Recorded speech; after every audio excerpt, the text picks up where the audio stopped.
नमस्कार, जय गोमाता, जय गोपाल. केदारलिंग गौशाळा मसाई पन्हाळा, जी आपली गौशाळा छत्रपती शिवाजी महाराज यांच्या पदस्पर्शाने पावन झालेली जी पन्हाळा भूमी आहे. तर पन्हाळा पावनखिंड इथं जो आपला ट्रॅक जातो, तर त्या ट्रॅकवर म्हाळुंगी नावाचं एक छोटंसं निसर्गाच्या सानिध्यात वसलेलं गाव आहे. तिथेही आपली गौशाळा आहे.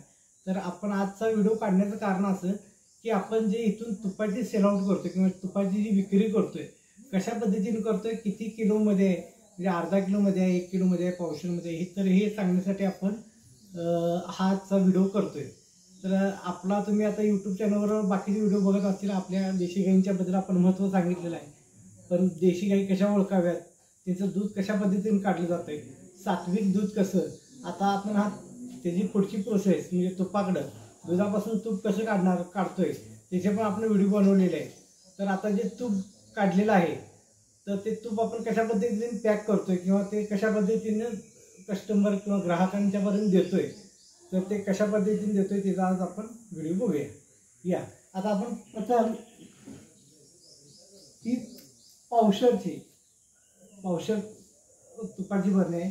तर ह्यात आपण 3 पद्धतीने देतोय: पावशर, अर्धा किलो आणि 1 किलो. आता 1 किलोची भरणी भरणार आहे, तर ती भरताना तुम्हाला दाखवण्यासाठी रिकामी ठेवली आहे. तर हे 3 गटात आपलं तूप विकलं जातं, म्हणजे पावशर, अर्धा किलो आणि 1 किलो.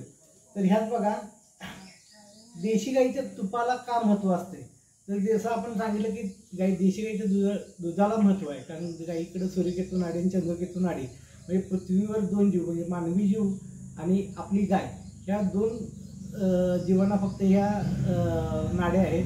तर ह्या नाड्यांच्यापासून काय होते, सूर्याकडून किंवा चंद्राकडून मिळणारी जी ऊर्जा आहे ती सामावून घेतली जाते आणि आपल्या मानवी शरीराला ते अजून ॲक्टिव्ह करायचे आहे.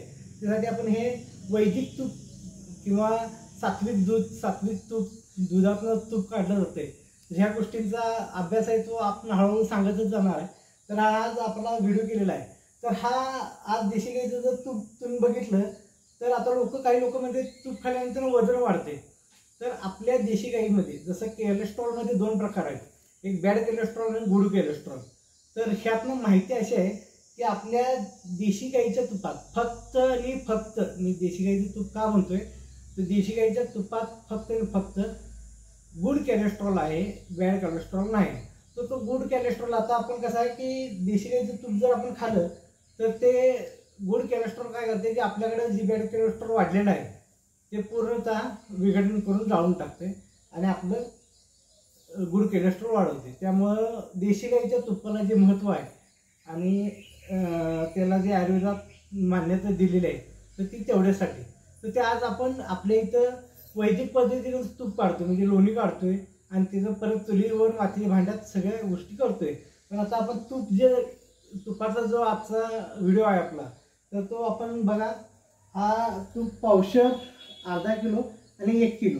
तर ह्यामध्ये आपण वर्गीकरण करतोय आणि ह्याचे साधारण पावशर तुपाचे 800 रुपये होतात, अर्धा किलोचे 1500 रुपये आणि 1 किलो तूप आपण 3000 रुपये देतो. हे आपले इथं जरी न्यायला आला तरी तेच रेट आहेत.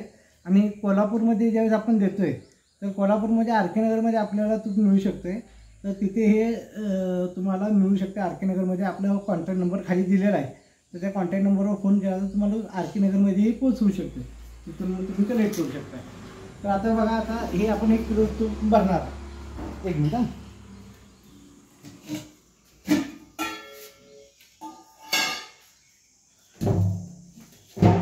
आता हे बघा, हा सुवर्णबिंदू जो उतरलेला आहे तुपात, हा अतिशय गुणकारी म्हणून अगदी कणीदार तूप आहे. आणि आता हे काय झाले की आम्हाला आता रोजच्या अभ्यासानुसार कळालं की एवढं भरलं की 1 किलो तूप होते. आता हे आपण फक्त वजन काट्यावर ठेवून त्याची माहिती देईल, वजन करते की किती किलो तूप झाले. आता हे बघा, हे आता पॅकिंग झालेलं आहे. तर ही आजची आपल्या तुपाची ऑर्डर आहे. सर्व 2.5 किलो तूप आज आपलं जातं आहे.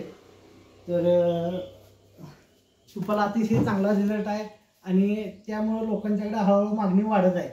तर एवढी माहिती अजून काय तुम्हाला जर ह्यातली पाहिजे असेल तर तुम्ही अवश्य गौशाळेला भेट देऊ शकताय किंवा इथे येऊन बघू शकता की कशा पद्धतीने काम चाललेलं आहे.